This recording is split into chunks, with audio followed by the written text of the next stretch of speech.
والصلاة والسلام التحية والإكرام على بشير النبي وسراج المنير مولانا ومولى الثقلين جد الحسنين أبي القاسم محمد اللهم صل على محمد وآل محمد وآل الطيبين الطاهرين المعصومين المظلومين ولعنة الله على أعدائهم أجمعين. أما بعد فقد قال مولانا الإمام زين العابدين أيها الناس أعطينا ستا وفضلنا بصبر أعطينا العلم والحلم والسماحة والفصاحة والشجاعة والمحبة في قلوب المؤمنين الصالحين.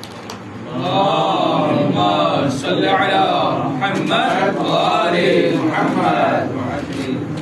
گزارش ہے کہ حکمت وصول الحمد قیمت وصول اخلاص اکرام فرماتا ہے محمد غفور آیت اللہ عظیمہ سعید الحکیم کی وجہ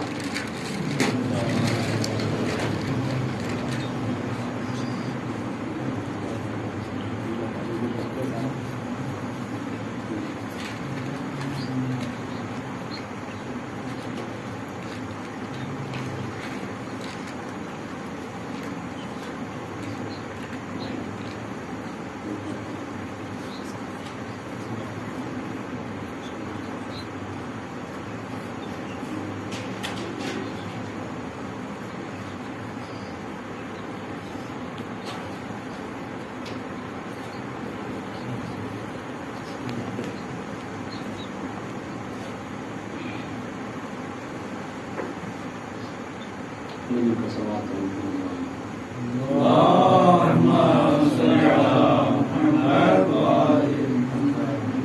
محترم و معزز سامعین کرام، عنوان کلام ذات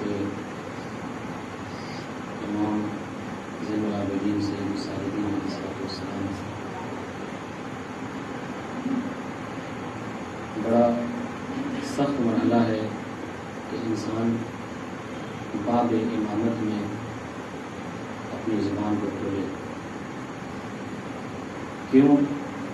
اس لیے کہ یہ وہ مرحلہ ہے، یہ وہ مرتبہ ہے کہ جس کی معرفت حاصل کرنا، جس کی کل معرفت تک پہنچنا تمام انسانوں کے بس کی بات نہیں ہے.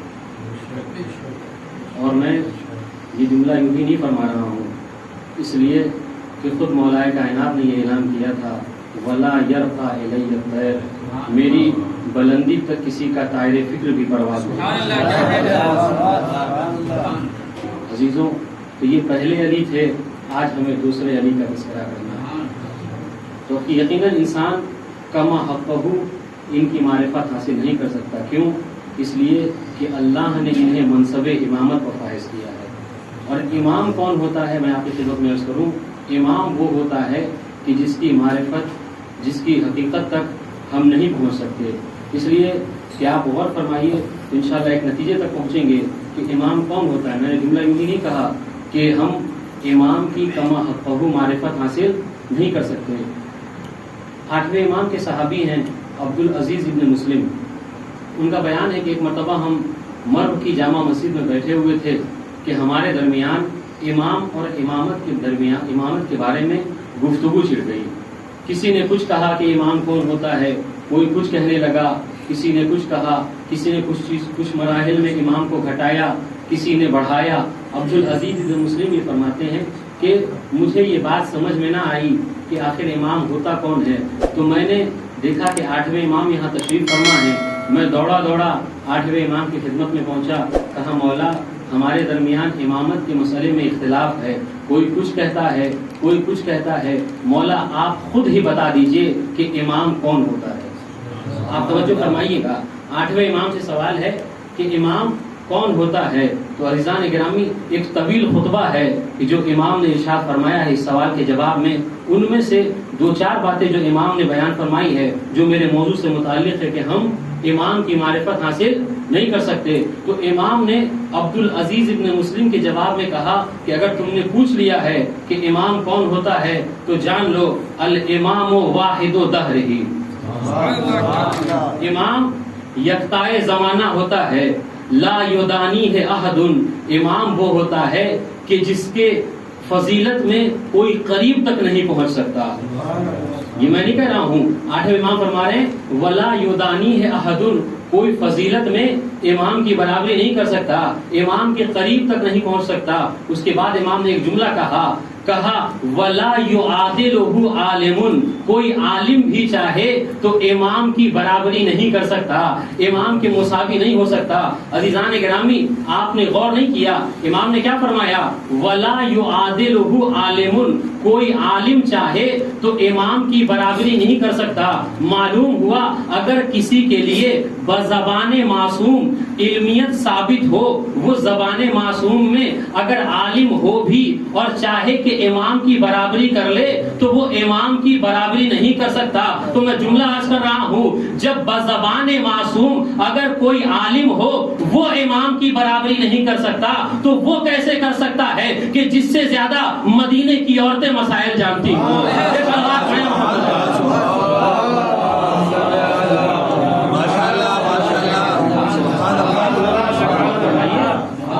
ہم نے کیا فرمایا؟ ولا یعادلہ عالم، کوئی عالم بھی چاہے تو امام کی برابری نہیں کر سکتا. اور پھر امام فرماتے ہیں امام وہ ہوتا ہے والامام لیس لہ مثل ولا بدل ولا نظیر، امام وہ ہوتا ہے کہ جس کا نہ کوئی بدل ہوتا ہے، نہ کوئی مثل ہوتا ہے، نہ کوئی نظیر ہوتا ہے. اس کے بعد کا جو جملہ ہے وہ میرے موضوع سے متعلق ہے. میں نے کیا کہا کہ امام کی معرفت ہم حاصل نہیں کر سکتے. 8ویں امام فرماتے ہیں عبدالعزیز بن مسلم منزل لذی یبلغ معرفت الامام، کون ہے کہ جو امام کی معرفت کو درک کر سکتا ہے؟ کون ہے جو امام کی معرفت کو حاصل کر سکتا ہے؟ ہیہات ذلت العقول، ہرگز نہیں عقلیں قاصر ہیں کہ امام کو پہچان سکیں، امام کی معرفت حاصل کر سکیں. یہ 8ویں امام فرماتے ہیں عزیزوں، انسانی عقل امام کی معرفت حاصل نہیں کر سکتی، امام کو نہیں سمجھ سکتی. تو عزیزان گرامی، اب اگر کوئی یہ کہتا ہوا ملے کہ مجھے امام کی فلاں فضیلت نہیں سمجھ میں آتی، مجھے امام کی فلاں فضیلت عظمت نہیں سمجھ میں آتی کہ کیسے ایک پیر رکاب میں رکھتے تھے اور دوسرے رکاب میں پہنچنے سے پہلے قرآن مجید ختم کر دیا کرتے تھے، میری نہیں سمجھ میں آتا. اگر کوئی یہ کہے کہ ایک وقت میں 40 جگہ کیسے موجود تھے تو آپ جواب میں کہہ دیجئے یہ حدیث کہ امام تو ہوتا ہی وہ ہے کہ جو آپ کی سمجھ میں نہ آئے، جو سمجھ میں آ جائے وہ امام حنیفہ تو ہو سکتا ہے، امام معصوم نہیں ہو سکتا. ایک صلوات پڑھیں محمد والے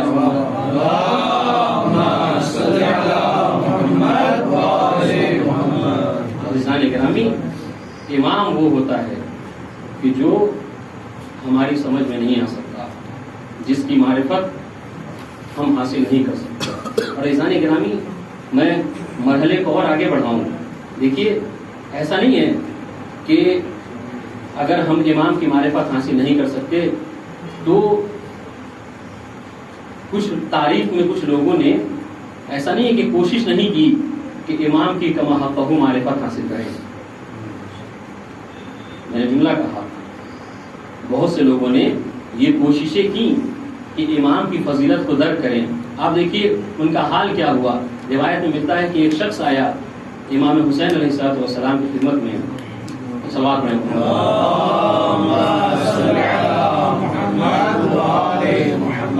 آپ ترتیب سے چلیں. میں نے کہا امام کی معرفت حاصل نہیں کر سکتے. اب اگر کوئی حاصل کرنا چاہتا ہے تو اس کا حال کیا ہے آپ سنیے. امام حسین کی خدمت میں ایک شخص آیا اور آنے کے بعد عرض کرتا ہے مولا حدثنی بفضلکم الذی جعل اللہ لکم، مولا میرے لیے وہ فضیلتیں بیان فرمائیے جو فضیلتیں اللہ نے آپ کو عطا کی ہیں. امام نے، کیونکہ امام وہ ہوتا ہے جو انسان کے باطن سے آگاہ ہوتا ہے، جو انسان کی حقیقتوں سے واقف ہوتا ہے. امام نے، کیونکہ امام اس کی حقیقت کو جانتے تھے، امام نے پلٹ کر کہا انکا لا تطیق حملہ. اور فرمائیے گا، اس نے کہا حدثنی بفضلکم الذی جعل اللہ لکم. امام نے جواب میں کیا فرمایا؟ انکا لا تطیق حملہ، تو اسے برداشت نہیں کر سکتا، تو تحمل کی صلاحیت نہیں رکھتا۔ اس نے اصرار کیا، امام نے منع فرمایا۔ جب بہت زیادہ اصرار کیا تو روایت کے جملے ہیں فحدثه بحدیث، تو امام نے جواب میں ایک حدیث بیان فرمائی، فمکتمل الحدیث حتی بیض شعر الرجل بلحیته۔ روایت کے جملے ہیں کہ ابھی امام اس حدیث کو مکمل نہیں کر پائے تھے کہ کیا ہوا، اس کی داڑھی اور اس کے بال سفید ہو گئے، اس کی داڑھی اور بال سفید، اس بعد روایت کا جملہ ہے وَأَنْسَ الْحَدِيث، اور وہ جو فضیلت کے گوشہ امام نے بیان فرمایا تھا وہ بھول گیا۔ اب جب امام کو یہ خبر ہوئی تو امام نے جواب فرمایا کہ ادرکتہ رحمت اللہ حیث انس الحدیث، اللہ کی رحمت اس کے شامل حال ہو گئی کہ وہ اس حدیث کو بھول گیا، ورنہ اگر اس حدیث کو یاد رکھتا تو وہ اس لائق ہو جاتا کہ لوگ اسے بھلا دیتے۔ ایک صلوات پڑھیں محمد وآل محمد۔ اللهم صل على محمد وآل محمد۔ امام کی معرفت ہم حاصل نہیں کر سکتے، تو یہ دوسرا مرحلہ۔ یہ پہلا مرحلہ کیا ہے کہ امام کی معرفت حاصل نہیں کر سکتے، اگر کوئی کوشش کرے تو وہ مرتے مرتے بچتا ہے۔ اور مرحلہ ذرا اور آگے بڑھاؤں، روایت میں ملتا ہے، کیونکہ آج کی مجلس منسوب ہے چوتھے امام سے، آپ دیکھیے کہ اگر کوئی کوشش کرے اور آگاہانہ طور پر اگر کوئی ان کی فضیلت کا اقرار نہ کرے تو کیا ہوتا ہے۔ آپ دیکھیے چوتھے امام کا دور ہے، ایک شخص آیا، بصرے کا عالم دین ہے، اس کی خدمت میں، دیکھیے علم ہونا بری بات نہیں ہے، احساس علم ہونا یہ بری بات ہے۔ تو بصرے کا عالم دین ہے، آپ دیکھیے کہ ان کی معرفت کا کیا مرحلہ ہے۔ ایک شخص ہے، عالم بصرہ کہا جاتا ہے، اس کی خدمت میں جب کسی نے یہ بیان فرمایا کہ چوتھے امام کی ایک کتاب ہے صحیفہ سجادیہ، وہ ایسی کتاب ہے کہ جسے اخت القرآن کہا جاتا ہے، جسے زبور آل محمد کہا جاتا ہے، اس کا کوئی جواب نہیں لکھ سکتا، اس کا کوئی ثانی نہیں ہے، اس کا کوئی مثل و نظیر نہیں ہے۔ تو وہ چونکہ احساس علم تھا، اس نے کہا یہ کون سی بڑی بات ہے، میں بھی عالم ہوں، لاؤ میں اس کا جواب لکھ دیتا ہوں۔ تو دیکھیے 3 مراحل میں نے عرض کیے، یہ تیسرا مرحلہ ہے۔ پہلا مرحلہ امام کی معرفت حاصل نہیں کر سکتا، اگر کوئی کوشش کرے تو مرتے مرتے بچا، لیکن یہاں تیسرا مرحلہ ہے کہ یہاں بچا نہیں بلکہ سامنے والا مر گیا۔ آپ دیکھیے اس نے کہا کہ میں اس کا جواب لکھتا ہوں، چنانچہ اس نے صحیفہ سجادیہ کو لیا، اپنے سامنے رکھا، اور سامنے رکھنے کے بعد اس نے کوشش کی کہ اس حدیث کا، امام کے صحیفہ سجادیہ کا جواب لکھے۔ تو روایت مناقب ابن شہر عاشور میں یہ جملہ ہے کہ وہ یہ سوچ کر کہ صحیفہ سجادیہ کا جواب لکھے گا، اس نے قلم اٹھایا، کاغذ سامنے رکھا اور سوچنے لگا۔ روایت کے جملے ہیں فما رفع رأسه حتى مات، وہ اس کا سر نہ اٹھا یہاں تک کہ وہ اس دنیا سے چلا گیا۔ تو عزیزان گرامی، یہی تو میں کہتا ہوں کہ جن کے کلام کو سن کر لوگوں کو موت آ جاتی ہے، ان کی ذات کی کوئی کیا برابری کر سکتا ہے۔ ایک صلوات پڑھیں محمد صلی اللہ علیہ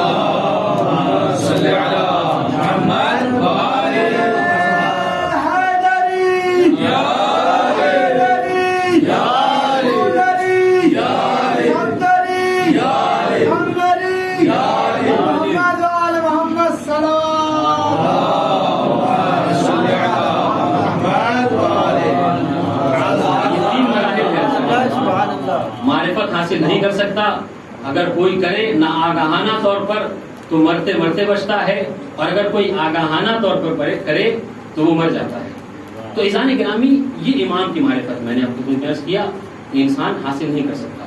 اب سوال یہ ہے کہ جب ہم امام کی معرفت حاصل نہیں کر سکتے تو کیا واقعی طور پر ہم اس باب کو بند کر دیں یا نہیں، بلکہ امام کی معرفت حاصل کریں؟ کیوں؟ اس لیے کہ بہت سی روایتیں ایسی ہیں کہ جہاں پر امام کی معرفت کے لیے ہمیں دعوت دی گئی ہے۔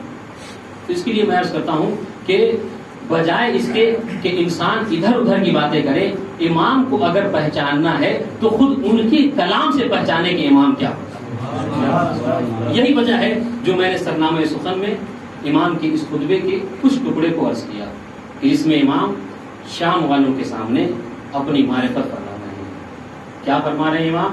فرمایا ایھا الناس اعطینا ستا وفضلنا بصبر، اے لوگوں اگر تم مجھے نہیں جانتے ہو تو جان لو میں وہ ہوں کہ جسے 6 چیزیں عطا کی گئی ہیں اور 7 فضیلتیں عطا کی گئی ہیں. عزیزوں اس کے بعد امام گنوا رہے ہیں اعطینا العلم والحلم والسماحۃ والفصاحۃ والشجاعۃ والمحبۃ فی قلوب المؤمنین. یہ 6 فضیلتیں امام نے گنوائی. اس کے بعد 7 فضیلتیں اور 7 وہ فضیلتیں کہ جسے اللہ نے ان کو عطا کیا ہے وہ بتایا. امام کیا فرماتے ہیں؟ وہ فضلنا بأن النبی المختار منا ومنا الصدیق ومنا الطیار ومنا اسد اللہ واسد رسولہ ومنا سبط هذه الامہ. اس کے بعد امام جملہ فرماتے ہیں ایھا الناس من عرفنی فقد عرفنی ومن لم يعرفنی فانبأته بحسبی ونسبی. اے لوگوں جو مجھے جانتا ہے وہ تو جانتا ہے، اگر جو نہیں جانتا تو میں اس کے لیے اپنا حسب بھی بتاتا ہوں، اپنا نسب بھی بتاتا ہوں. یہ صلوات پڑھیں محمد والے.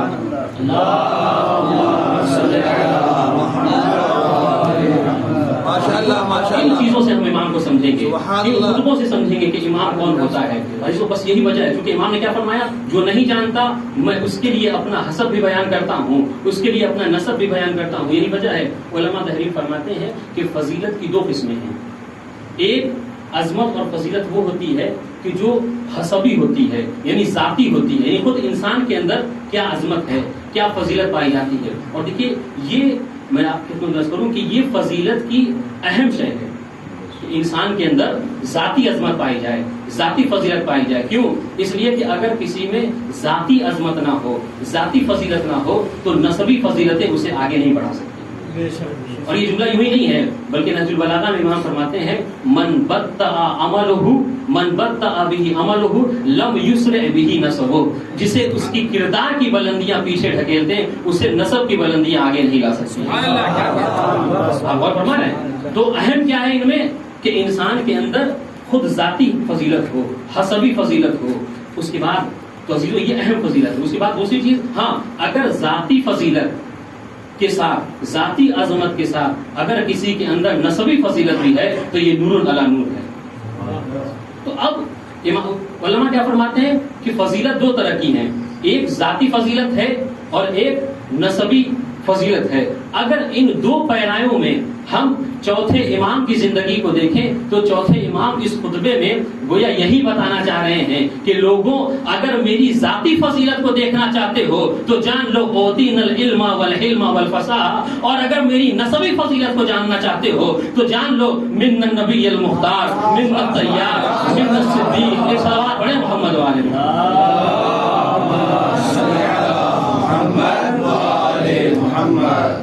اور فرمائیے امام یہ بتانا چاہتے ہیں کہ میرا کوئی مقابل نہ حسب کے اعتبار سے ہے نہ نسب کے اعتبار سے. تو عزیزوں یہ امام کی عظمت ہے، یہ امام کی فضیلت ہے. عزیزوں آپ غور فرمائیے کہ چوتھے امام عظمت کے کس عظیم مرحلے پر فائز ہیں. راوی کا نام ہے عبید اللہ ابن عبداللہ. وہ یہ بیان فرماتے ہیں کہ ایک مرتبہ میں کنتو عند الحسین ابن علی، میں تیسرے امام حسین علیہ السلام کی خدمت میں موجود تھا. اذ دخل علی ابن الحسین. اب دیکھیے گا کہ چوتھے امام کا کیا مرتبہ ہے. راوی بیان فرماتا ہے اذ دخل علی ابن الحسین، میں وہاں موجود تھا کہ اسی اثنا میں چوتھے امام داخل بزم ہوئے. بس جیسے ہی چوتھے امام کا آنا تھا وہ شخص کہتا ہے فقام الحسین ابن علی. چوتھے امام کی عظمت ہے، چوتھے امام کو آتا دیکھ، باپ ہے جبکہ امام وقت ہیں، لیکن کیا کہتے ہیں کہ چوتھے امام جیسے ہی آئے فقام الحسین ابن علی، تو امام حسین چوتھے امام کی تعظیم میں کھڑے ہو گئے. اور اس کے بعد کیا کہا فضمہ الیہ ضما، اور بڑے زور سے امام کو گلے لگایا. وقبل جبہتہ، اور امام کی پیشانی کا بوسہ دیا. دیکھیے گا امام حسین ہے، چوتھے امام کی پیشانی کا بوسہ دے رہے ہیں، اور بوسہ دینے کے بعد ایک جملہ کہا کہ جو میرے موضوع سے متعلق ہے. امام نے کیا کہا ما اطیب ریحک یا بنی، اے میرے بیٹے یہ کیسی تجھ سے عجیب خوشبو آ رہی ہے. اب دیکھیے گا میں نے جان بوجھ کر یہ عجیب ترجمہ کیا ہے. کیوں؟ اس لیے کہ ما اطیبہ افعل تعجب میں سے ہے، اور آپ جانتے ہیں کہ ما نکرہ جو ہوتا ہے یہ شیء عظیم کے لیے بولا جاتا ہے.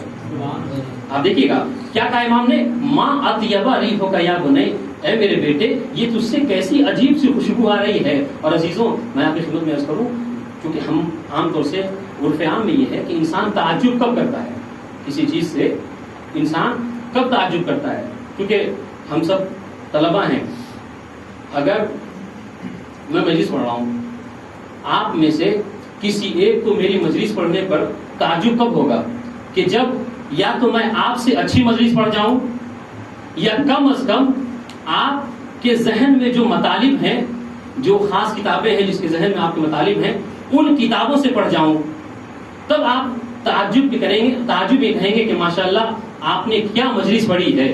کیوں؟ تو مطلب کیا ہے کہ یا تو آپ سے اچھی مجلس پڑھوں تو آپ تعجب کریں گے، یا کم از کم آپ کے مساوی مجلس پڑھوں تب آپ تعجب کریں گے۔ عزیزوں امام وقت ہیں، امام حسین ہیں، تعجب کر رہے ہیں، ماں اطیب ریحک یا بنی، اے بیٹے تجھ سے یہ کیسی خوشبو آ رہی ہے۔ میں امام کو بڑھاتا تو نہیں لیکن اتنا ضرور کہوں گا کہ امام حسین وہ ہیں کہ جن کے خاک شفا کی خوشبو عرش بری تک جاتی ہے، وہ امام یہ کہہ رہا ہے کہ ماں اطیب ریحک یا بنی۔ ایک صلوات پڑھیں محمد والے۔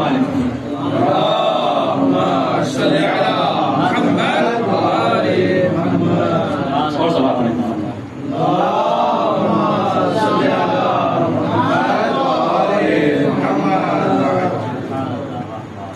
سبحان اللہ سبحان مل کر صلوات پڑھیں۔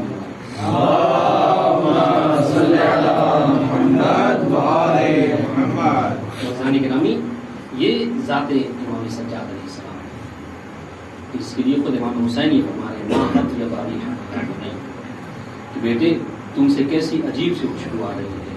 اور ثانی گرامی، چونکہ دو چار روایتوں کو ذکر کرنا مقصود ہے، آپ دیکھیے کہ امام کی عظمت کیا ہے، امام کی فضیلت کیا ہے۔ روایت میں ملتا ہے کہ ایک مرتبہ مکے میں، چونکہ عام طور سے وہاں پر قحط سالیاں ہوا کرتی تھی، مکے میں قحط کا دور تھا، اور اس وقت یہ واقعہ عباد بصرہ کے نام سے کتابوں میں مل جاتا ہے۔ حاشم برہانی کی کتاب معاجز المدینہ میں اس میں ذکر کیا ہے۔ یہ جو عباد بصرہ تھے، مکے میں قحط سالی تھی، وہ حج کی غرض سے مکے میں تشریف لائے تو کیا دیکھا کہ مکے میں قحط سالی ہے ہر طرف اور لوگ پریشان حال ہیں۔ تو جب چونکہ یہ بصرے کے عباد کے نام سے مشہور تھے، عباد بصرہ کہا جاتا تھا، تو جیسے ہی ان لوگوں کو دیکھا تو مکے والے دوڑے دوڑے ان کی خدمت میں آئے اور آنے کے بعد کہا کہ آپ مکے کے بصرے کے عباد مشہور ہیں، عبادت گزار مشہور ہیں، یقیناً اللہ کی نظر میں آپ کی ایک خاص اہمیت ہوگی، چنانچہ ہماری گزارش یہ ہے کہ آپ ہمارے لیے دعا فرما دیجئے کہ پروردگار عالم ہمارے لیے بارش نازل فرما دے۔ چنانچہ روایت کا جملہ ہے کہ عباد بصرہ خانہ کعبہ کے قریب بیٹھ گئے اور بیٹھنے کے بعد نماز استسقاء پڑھی اور بڑے خضوع و خشوع کے ساتھ انہوں نے دعا کی، لیکن ان کی دعا قبول نہ ہوئی، بارش نہ آئی۔ چنانچہ وہ اس اسنا میں ابھی بیٹھے ہوئے تھے، اس دخل شابن، روایت کے جملے ہیں کہ ایک جوان جو ہے وہ داخل ہوا، اور داخل ہونے کے بعد جب دیکھا کہ لوگ پریشان ہیں، گڑ گڑا رہے ہیں، خدا سے دعا کر رہے ہیں، ان کی دعا قبول نہیں ہو رہی ہے، تو وہ جوان قریب آیا اور آنے کے بعد عباد بصرہ کو کہ جو مشہور تھے عبادت میں، وہ ان سے یہ خطاب کر کے فرماتا ہے کہ اما فیکم احد یحبہ اللہ، اور دیجیے گا اس جوان نے عرض کیا کہ کیا تم میں سے کوئی ایسا نہیں ہے کہ جس سے اللہ محبت کرتا ہو؟ امام نے جملہ کہا ہے، امام نے یہ نہیں کہا کہ تم میں سے کوئی ایسا نہیں کہ جو اللہ سے محبت کرتا ہو، نہیں، امام نے جملہ برعکس کہا اما فیکم احد یحبہ اللہ، کیا تم میں سے کوئی ایسا نہیں ہے کہ جس سے اللہ محبت کرے؟ اگر اس کے بعد کہا اگر تم میں سے لو کان فیکم احد یحبہ اللہ لاسقیتم، کہ اگر تم میں سے کوئی ایک ایسا بھی ہوتا کہ جس سے اللہ محبت کرتا ہو تو یقیناً خداوند عالم تم پر بارش کو نازل کرتا۔ وہ سب کے سب پریشان ہوئے اور امام سے کہنے لگے، اس جوان سے کہنے لگے کہ نحب اللہ، کہ ہم سب کے سب اس مرحلے پر تو ہیں کہ ہم اللہ سے محبت کرتے ہیں، لیکن کسی نے یہ بڑھ کر دعویٰ نہیں کیا کہ ہاں ہم سے اللہ محبت کرتا ہے۔ اور فرمائیے گا کہ کسی نے بڑھ کر یہ دعویٰ نہیں کیا کہ ہم سے اللہ محبت کرتا ہے۔ اسی اسنا میں امام آگے بڑھے، وہ جوان آگے بڑھا، اور آگے بڑھنے کے بعد خانہ کعبہ سے قریب ہوا اور سجدے میں جا کر کچھ دعا کر رہا تھا۔ وہ عباد بصرہ کہتے ہیں کہ ہم نے دیکھا کہ جب یہ جوان اتنی بڑی بڑی باتیں کہہ کر آگے بڑھا تو ہم نے سوچا کہ دیکھیں کہ آخر یہ سجدے میں کہتا کیا ہے۔ غور فرمائیے گا، آخر یہ جوان سجدے میں کہتا کیا ہے۔ عباد بصرہ آگے بڑھے، کان لگا کر جب انہوں نے سنا تو وہ جوان یہ سجدے میں کہہ رہا تھا، اللہم بحق حبک لی اسقیتہم الغیث، اے پروردگار تجھے میری محبت کا واسطہ کہ تو ان کے لیے بارش نازل فرما۔ وہ یہ فرماتے ہیں فمستکمل کلام، کہ ابھی ان کی یہ حدیث، ابھی ان کا یہ کلام مکمل بھی نہ ہو پایا تھا کہ بارش نازل ہو گئی۔ تو عزیزان گرامی میں جملہ عرض کر رہا ہوں، امام نے کیا کہا تھا، اما فیکم احد یحبہ اللہ، اور اس کے بعد امام نے اللہ کی محبت کا واسطہ دے کر بارش کو نازل فرما کے امت کو یہ درس دے دیا کہ دیکھو تم جو اللہ سے محبت کرتے ہیں وہ اور ہوتے ہیں، اور جن سے اللہ محبت کرتا ہے وہ اور ہوتے ہیں۔ ایک صلوات پڑھیں محمد والے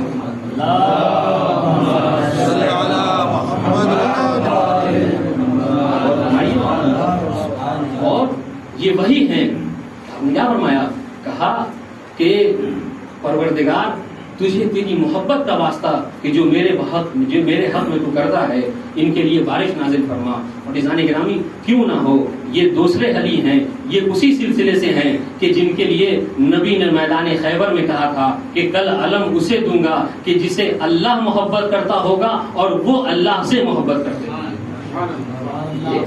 اسی سلسلے کی کڑی ہیں۔ تو عزیزان گرامی یہ چوتھے امام ہیں کہ جن کی عظمت کو، جن کی مرتبت کو، جن کی فضیلت کو ہم درک نہیں کر سکتے۔ کیوں؟ اس لیے کہ امام وہ ہیں کہ جنہیں زید العابدین کہا جاتا ہے، سید الساجدین کہا جاتا ہے۔ اور عزیزوں عجب جو ہے وہ فضیلت ہے امام کی۔ آپ غور تو فرمائیے، یہ عابدین کی زینت ہونا، یہ ساجدین کے لیے سید ہونا، یہ کوئی عام مقام نہیں ہے۔ اگر آپ قرآن مجید کو اٹھا کر دیکھیں تو پروردگار عالم نے انبیاء بنی اسرائیل کے لیے، انبیاء بنی اسرائیل کو روایت قرآن مجید کی آیت ہے، انبیاء بنی اسرائیل کا جب اللہ نے مرتبہ بڑھانا چاہا تو اللہ نے کیا کہا، وَجَعَلْنَاهُمْ أَئِمَّةً يَهْدُونَ بِأَمْرِنَا، کہ ہم نے جب انبیاء بنی اسرائیل کو فضیلت دینی چاہیے تو ہم نے کیا کہا، ہم نے ان کو امام بنا دیا۔ وَأَوْحَيْنَا إِلَيْهِمْ فِعْلَ الْخَيْرَاتِ وَإِقَامَ الصَّلَاةِ وَإِيتَاءَ الزَّكَاةِ وَكَانُوا لَنَا عَابِدِينَ۔ اب غور فرمائیے گا، انبیاء بنی اسرائیل کو اچھا کیوں اللہ نے امامت دے دی؟ کیوں؟ تو سبب اللہ نے خود بتایا کہ وَكَانُوا لَنَا عَابِدِينَ۔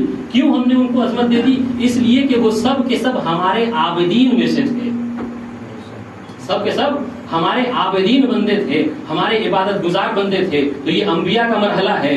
دوسری جگہ یہ اصحاب پیغمبر کے متعلق یہ ارشاد ہو رہا ہے، وَسِیمَاهُمْ عَلَى وَجْهِهِ مِنْ أَثَرِ السُّجُودِ۔ یہ اصحاب پیغمبر کے لیے ہے کہ اصحاب پیغمبر کی پیشانیوں پر سجدے کے نشانات ہوا کرتے تھے۔ کیوں؟ من اثر السجود، چونکہ وہ بہت زیادہ سجدے کیا کرتے تھے۔ یہ اصحاب پیغمبر ہیں۔ اب آئیے ملائکہ کے بزم میں، تو ملائکہ کے بزم میں یہ ہمیں ملتا ہے کہ اللہ نے کہا فَإِذَا نَفَخْتُ فِيهِ مِن رُّوحِي فَقَعُوا لَهُ سَاجِدِينَ، کہ جب میں آدم میں اپنا روح پھونک دوں فَقَعُوا لَهُ سَاجِدِينَ، تو تم سب کے سب اس کے سجدہ کرنا، ساجدوں میں سے ہو جانا۔ تو عزیزان گرامی آپ نے غور نہیں کیا، آپ دیکھیے ملائکہ کے لیے اللہ نے ساجدین کا لفظ استعمال کیا، انبیاء بنی اسرائیل کے لیے اللہ نے عابدین کا لفظ استعمال کیا۔ اس طرح سے اصحاب پیغمبر کے لیے کثرت سجود کی وجہ سے یہ کہا کہ ان کی پیشانیوں پر سجدے کے نشانات تھے۔ لیکن عزیزان گرامی کسی کو اللہ نے اس سے بڑھ کر، عابدین سے بڑھ کر، ساجدین سے بڑھ کر اللہ بڑا منصب عطا نہیں فرمایا۔ لیکن آپ کیا جانیں کہ عزیزان گرامی سید سجاد کی عظمت کیا ہے؟ اگر ملائکہ کے بزم میں چلے جائیں تو سید ساجدین وہ ہیں کہ جو سید الساجدین کہلائیں گے، اور اگر انبیاء کے بزم میں چلے آئیں تو زین العابدین کہلائیں گے۔ یہ سلام پڑھیں محمد والے یہ امام علیہ السلام کی عظمت، یہ زین العابدین ہیں، سید الساجدین ہیں۔ امام کی معرفت ہم حاصل نہیں کر سکتے۔ کیوں؟ اس لیے کہ امام علیہ السلام نے وہ اگر واقعہ کربلا اور دین اسلام کے تحفظ کی جہاں تک بات ہے تو وہ ہدف، وہ مقصد جو امام حسین مدینے سے لے کر چلے تھے، اس ہدف کے تکمیل کا نام ہے سید سجاد۔ روایت میں ملتا ہے کہ جب امام مدینے سے چلے ہیں تو امام حسین نے بصرے والوں کو خط لکھا، اور خط میں کیا کہا کہ بصرے والوں، ان السنت قد میتت و ان البدعۃ قد احیت۔ بصرے والوں، سنت پیغمبر کو ختم کیا جا رہا ہے اور بدعتوں کو زندہ کیا جا رہا ہے۔ لو تسمع کلامی وتطیع امری اہدیکم الی سبیل الرشاد۔ اگر تم میری باتوں کو سنو، میری اطاعت کرو تو میں تمہیں راہ ہدایت پر گامزن کر دوں گا، میں تمہیں سیدھے راستے کی ہدایت فرماؤں گا۔ عزیزان گرامی، آپ دیکھیے سوال بنتا ہے کہ آخر وہ کون سی سنت تھی کہ جس کے لیے امام یہ فرما رہے ہیں کہ ان السنت قد امیتت، کہ سنت کو مارا جا رہا ہے، سنت کو ختم کیا جا رہا ہے۔ کیا وہ سنت نماز تھی؟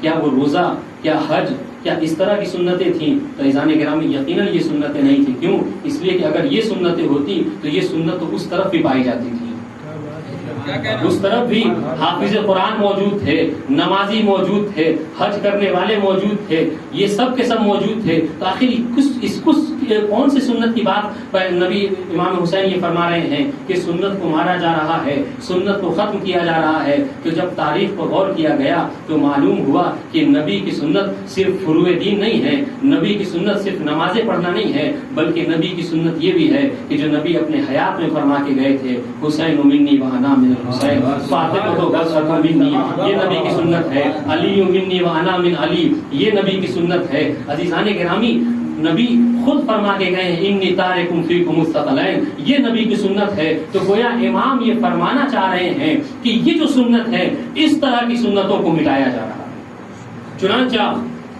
امام حسین علیہ السلام نے کربلا کے میدان میں اس سنت کو اجاگر کیا، زندہ کیا۔ اور عزیزوں، ایک بزرگ عالم دین کا جملہ ہے کہ غدیر اور کربلا میں فرق یہ ہے کہ میدان غدیر میں دین کی تکمیل کا اعلان ہوا ہے، دین کے اکمال کا اعلان ہوا ہے، دین کے تحفظ کا اعلان نہیں ہوا ہے۔ اللہ نے اکمال دین کا اعلان کیا ہے، مگر یہ دین جو مکمل ہو گیا ہے یہ باقی رہے گا، اس کا اعلان ابھی نہیں ہوا ہے۔ یہ اعلان تو صرف کربلا کے میدان میں ہوا ہے۔ عزیزان گرامی، دین مکمل غدیر میں ہوا اور دین کی حفاظت کربلا میں ہوئی، اور جہاں اس دین کے محافظ میں ابتدا میں امام حسین تھے تو اس دین کو انتہا تک پہنچانے والے سید سجاد اور جناب زینب سلام۔ یہ سوال پڑھیں محمد والے۔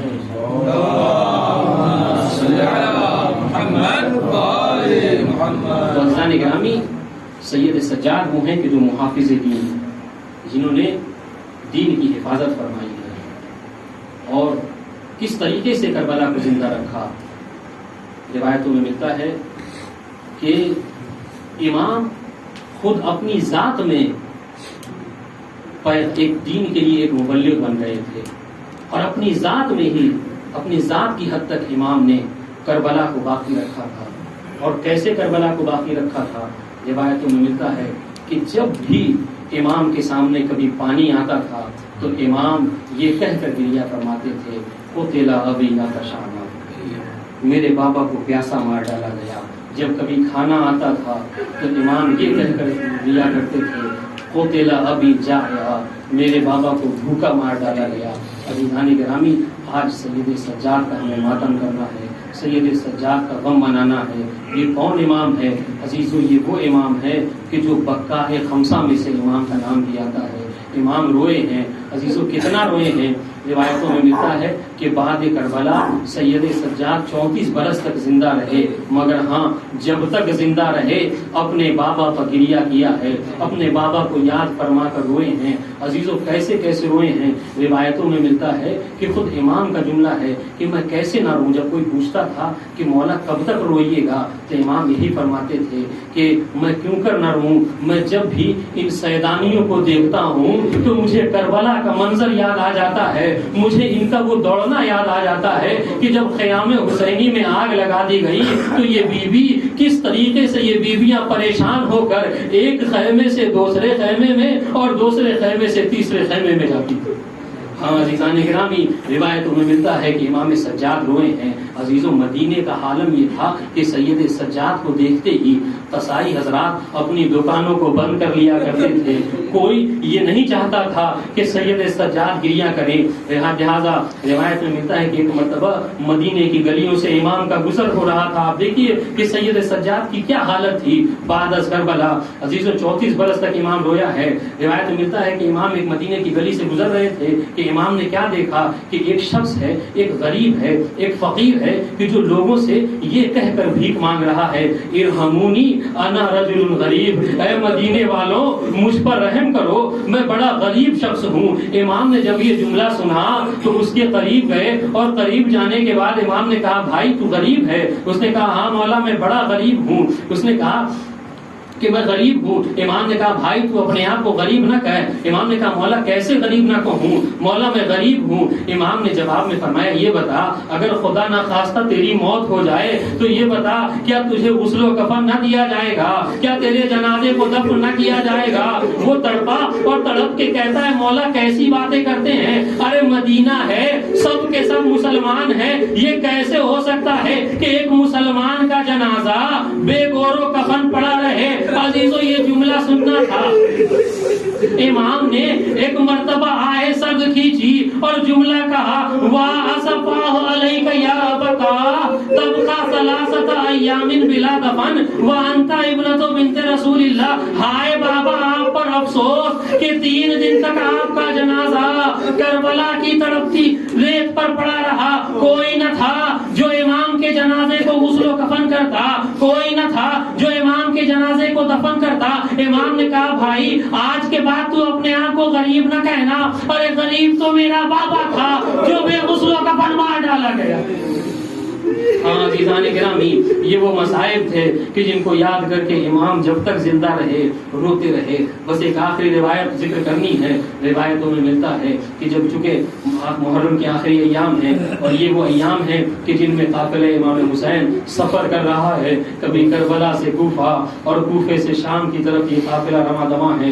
روایتوں میں ملتا ہے، ریاض القدس کی روایت ہے کہ جب یہ قافلہ ایک منزل پر جاتے جاتے ٹھہر گیا، رک گیا، تو شمر ملعون آگے بڑھا اور آگے بڑھنے کے بعد اس دیکھیے یہ وہ مصیبت ہے جسے یاد کر کر سید سجاد روتے رہے. شمر ملعون آگے بڑھا، اپنے لشکریوں کو مخاطب کر کے کہتا ہے کہ آخر لشکر کو روک کیوں دیا گیا؟ تو لشکریوں نے جواب دیا کہ سر حسین جس نیزے پر ہے وہ نیزہ زمین پر جا چلا گیا ہے، وہ زمین کے اندر پیوست ہو گیا ہے، وہ نکلتا نہیں ہے.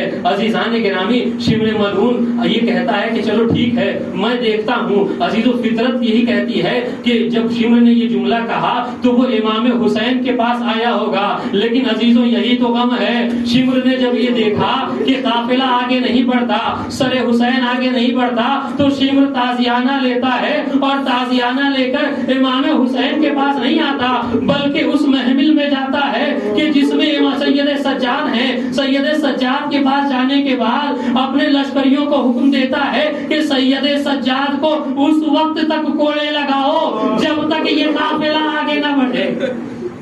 ہاں عزیزان گرامی، آپ کی آوازیں بلند ہیں، خدا ان آوازوں پر رحمت نازل فرمائے. عزیزوں یہ یہی تو غم تھا. سید سجاد نے جب یہ منظر دیکھا تو ایک مرتبہ اپنے بابا کی خدمت میں آئے اور سر حسین کو مخاطب کر کے کہا بابا اب اس بیمار میں کوڑا سہنے کی صلاحیت نہیں ہے. لیکن عزیزوں سر حسین سے آواز آئی اے بیٹا سید سجاد، ارے میں کیوں کر آگے بڑھوں؟ میری ننھی سکینہ کہیں قافلے سے بچھڑ گئی ہے. اب یہ جو آواز آئی ہے سید سجاد سے پہلے زینب نے سنی.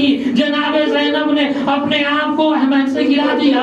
اب دشت میں چلی تو کیا دیکھا کہ جناب سکینہ ہے جو ایک نقاب پوش بی بی کے گود میں لیٹی ہوئی ہے، سو رہی ہے. جناب زینب نے کہا بی بی میں تجھ سے 2 سوال کروں گی. اے بی بی تو کون ہے اب تک جب سے ہم کربلا سے چلے ہیں کسی نے اسے تازیانے مارے ہیں، کسی نے تماچے مارے۔ اے بی بی تو کون ہے کہ جو اس پر اتنی شفقت سے پیش آ رہی ہے؟ اے بی بی میرا دوسرا سوال یہ ہے کہ یہ تو وہ لاڈلی ہے جو اپنے بابا کے سینے پر سوتی ہے، اسے تیری گود میں نیند کیسے آ گئی؟ عزیزو جناب فاطمہ نے اپنے نقاب کو ہٹایا، کہا اے بیٹا زینب ارے مجھ سے پہچانو، ارے میری وہ گود ہے کہ جس میں حسین کو نیند آتی تھی، اس میں سکینہ کیوں کرنا سو جائے؟